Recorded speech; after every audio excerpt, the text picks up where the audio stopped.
Good morning, friends. So finally we reached to the second last day of our one-shot theory, and today we are going to go for the random variable and discrete probability distribution.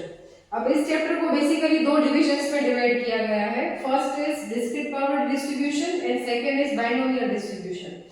अब ये discrete probability distribution में से fix ही है, यही एक दो सवाल MCQ में मिलते हैं और वही एक दो सवाल आपको सेक्शन ए और सेक्शन बी में देखने को मिलेंगे. वो क्या है मैं आपको बताती हूँ.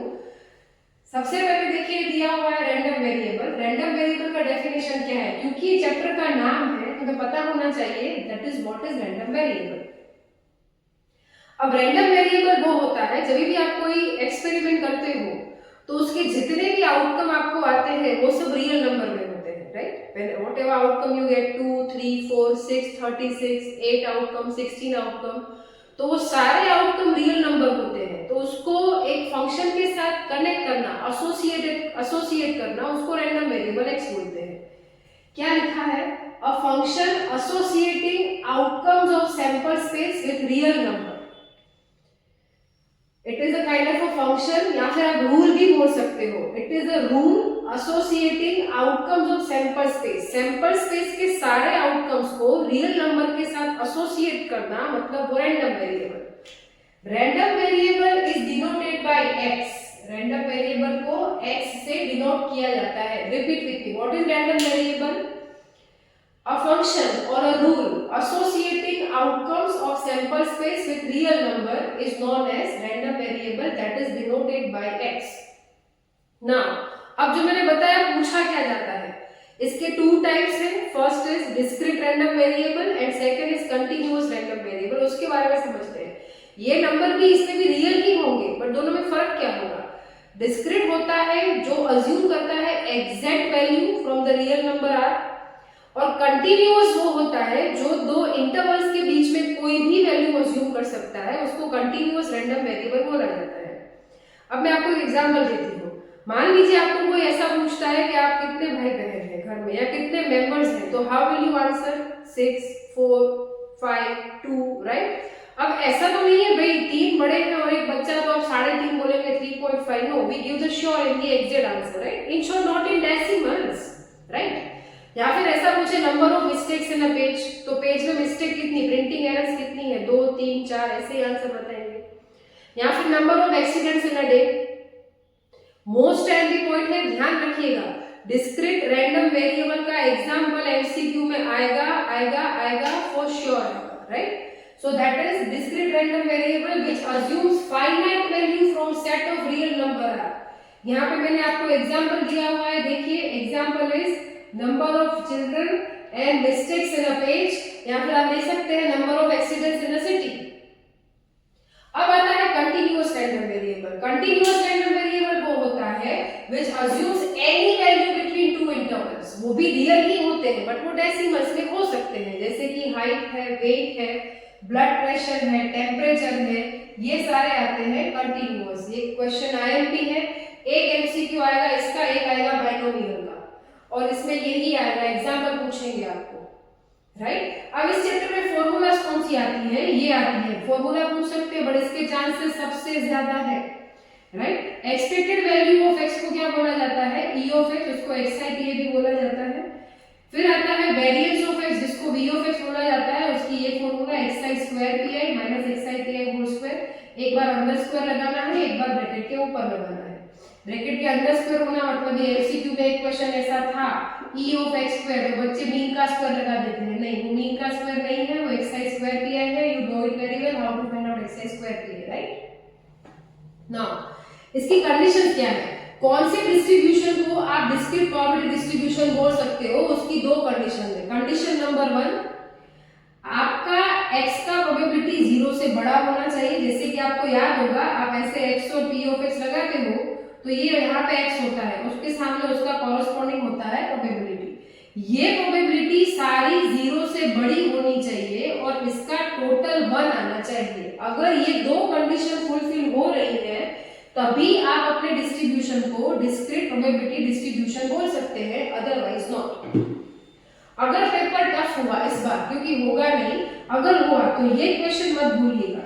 ये आपको पूछेंगे कि किसी भी रैंडम वेरिएबल का प्रोबेबिलिटी कितना होता है, तो वो 0 से 1 के बीच में होता है। देखिए ये रैंडम वेरिएबल x की बात कर रहे हैं, किसी इवेंट की बात नहीं कर रहे हैं। जैसे कि p ऑफ a है, कोई इवेंट है, तो उसका इंटरवल हम लिखते हैं कुछ ऐसे। देखिए बच्चों कंफ्यूज नहीं होइएगा, very important point is this. अगर किसी इवेंट का प्रोबेबिलिटी आता है, जैसे कि हमने प्रीवियस जो हमने डे 7 का वीडियो बनाया है उसमें प्रोबेबिलिटी का इंटरवल ये है, ये प्रोबेबिलिटी का इंटरवल है और ये रैंडम वेरिएबल x का प्रोबेबिलिटी का इंटरवल है। समझ आ रहा है? So this here we are done with the discrete distribution. अब ये जो डिस्ट्रीब्यूशन हम देखने जा रहे हैं, सम्स इसमें से ज्यादा आते हैं और इसमें से कौन सी थियरी आएगी वो भी मैं आपको बता देती हूँ। उसमें से आएगा ये बाइनोमियल डिस्ट्रीब्यूशन के प्रॉपर्टीज, आप लिख लीजिए 3 मार्क्स में होगा, राइट? चलिए तो उसमें से थियरी में क्या हो सकता है, बट क्या होगा वो भी मैं बता रही हूँ आपको। ये डिकोटोमस रूल है, a rule which has 2 outcome, success and failure, उसको डिकोटोमस रूल बोलते हैं। डिकोटोमस एक्सपेरिमेंट उसको बोलते हैं ऐसा experiment which has 2 outcome, success and failure, that is dichotomous experiment. अब success is denoted by p and failure is denoted by q and the relation of success and failure, देखिए ये चीज ध्यान दीजिएगा इधर, relation of success and failure is p plus q is equal to 1। पूछते हैं 1 sentence में आता है what is the relationship of success and failure, the answer is p plus q is equal to 1। अब p is equal to 1 minus q हो सकता है, इसको शिफ्ट करेंगे तो p is equal to 1 minus q हो सकता है और q is equal to 1 minus p हो सकता है। This is the relation of success and failure. Now what is success? If you get the desired and expected result, then it is success, and if you don't get the desired and expected result, then it is a failure. As simple as that. Move on. अब आता है Bernoulli trial, इसके chances बहुत कम है ये नहीं आएगा। Bernoulli trial definition में आएगा सेक्शन बी में, और ये आपको मिलेगा सेक्शन डी में, 3 मार्क्स में मिलेगा। This one, properties of binomial distribution, don't forget.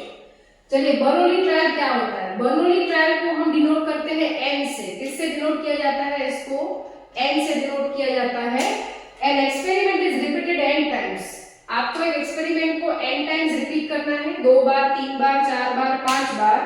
हर एक एक्सपेरिमेंट को रिपीट करते टाइम आपके पास 2 आउटकम्स होंगे which has only 2 outcomes, success and failure, और every time सक्सेस का प्रोबेबिलिटी कांस्टेंट होगा। अब मैं अभी पॉइंट क्रॉस करूंगी तो हेड का चांस 50%, कल भी मैंने समझाया था डे 7 में। इक्वी प्रोबेबल किसको बोलते हैं? Equi probable, right? तो पहले ट्राई में भी हेड का चांस 1/2 ही आएगा, सेकेंड ट्राई में भी 1/2 ही आएगा। समझ आ रहा है? तो every time probability of success is constant, that trial is known as Bernoulli trial. Divide and rule, पहला sentence, an experiment is repeated n times, आपको एक एक्सपेरिमेंट n टाइम्स रिपीट करना है जिसके सिर्फ 2 ही आउटकम्स होंगे, success and failure, and every time success का probability constant रहेगा। ऐसे ट्रायल्स को बोला जाता है Bernoulli trials, denoted by n। अगर इसकी प्रॉपर्टीज पूछे तो ध्यान दीजिएगा, मैंने लिखा नहीं है बट इसकी डेफिनेशन में ही इसकी प्रॉपर्टीज है। First property, experiment is repeated n times, which has only 2 outcomes, and success probability is always constant। और एक ये लगा दीजिए उसमें p plus q is equal to 1 होगी प्रॉपर्टी। प्रॉपर्टी के चांसेस बहुत कम है, डेफिनेशन आ जाए, बट प्रॉपर्टीज मैंने आपको अंडरलाइन करके दिखाई है, यही प्रॉपर्टी है। Experiment is repeated n times, then it has only 2 outcomes, and every time probability of success is constant and p plus q is equal to 1। अब आ रहा है most timely question, most timely question, binomial distribution की properties, right? उसमें से भी 1-2 questions मैं आपको 1 sentence में दिखाऊंगी कौन से आएंगे। It is a discrete distribution, जैसे कि चैप्टर का नाम है, ये डिस्क्रीट डिस्ट्रीब्यूशन है। यहाँ पे x हमेशा एग्जैक्ट होता है, फाइनाइट होता है। कैसा होता है? एग्जैक्ट और finite, right? m and p उसके पैरामीटर्स हैं, np इसका मीन है। देखिए ध्यान दीजिएगा, ये डिस्क्रीट का मीन है, ये बाइनोमियल का मीन है, उसमें क्लियर लिखा हुआ होता है बाइनोमियल डिस्ट्रीब्यूशन का मीन दैट इज np, और डिस्क्रीट डिस्ट्रीब्यूशन का मीन मतलब e ऑफ x होता है, राइट? np मीन है, npq इसका वेरिएंस है, रूट npq इसका स्टैंडर्ड डेविएशन है। अब देखिए ये सवाल imp है, ऐसा पूछते हैं what is the relation of mean and variance. देखिए मैंने यहाँ पे लिखा है मीन और वेरिएंस का रिलेशन होता है NP greater than NPQ. One sentence में आएगा, ये 3 मार्क्स में आएगा। If p is equal to 1/2 तो डिस्ट्रीब्यूशन सिमेट्रिक होता है, उसका स्क्यूनेस 0 होता है। सिमेट्रिक डिस्ट्रीब्यूशन, आई होप आपको पता होगा, this is symmetric distribution, right. अगर p ग्रेटर देन 1/2 होता है तो वो नेगेटिवली स्क्यूड होता है। Negatively skewed is like this and positively skewed is like this. Skewness right side ज्यादा होती है, राइट। ये हम 11th में पढ़ते थे, तो अभी तो इतना सब याद करने का टाइम नहीं है हमारे पास, बिकॉज हम अब नजदीक आ चुके हैं एग्जाम के बहुत ज्यादा। तो आपको याद रखना है ये चीज, अगर p इज इक्वल टू 1/2 है तो वो होगा सिमेट्रिक डिस्ट्रीब्यूशन और उसका स्क्यूनेस होगा 0।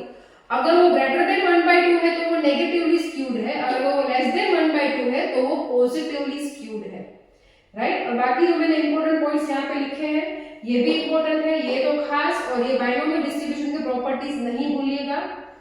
आई होप आपको ये इंफॉर्मेटिव वीडियो काम आती होगी। अगर सच में आ रही है तो अपने दोस्तों के साथ शेयर करिए, सब्सक्राइब करिए, चैनल को लाइक करिए, और अगर आपको कोई स्पेसिफिक डाउट्स हो तो मुझे कमेंट करिए। Thanks for watching, thank you so much.